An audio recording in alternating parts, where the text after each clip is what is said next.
వయనాడ్లో ప్రధాని మోదీ పర్యటించారు. పునరావాస కేంద్రాల్లో ఉన్న బాధితులను పరామర్శించారు ప్రధాని మోదీ. అండగా ఉంటామని ధైర్యం చెప్పారు. మోదీ దగ్గర తమ బాధలు చెప్పుకున్నారు బాధితులు. విలయం సంభవించిన తీరును మోదీకి చెప్పుకొని కన్నీళ్లు పెట్టుకున్నారు. వాళ్లకు ధైర్యం చెప్పి ఓదార్చారు ప్రధాని మోదీ.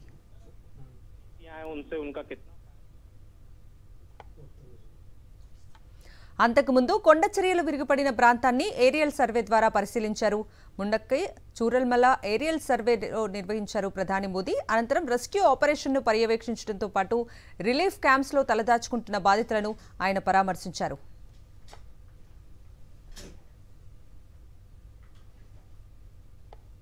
ఇప్పటికే వయనాడ్ విలయాన్ని జాతీయ విపత్తుగా ప్రకటించాలని ప్రతిపక్ష నేత రాహుల్ గాంధీ డిమాండ్ చేశారు.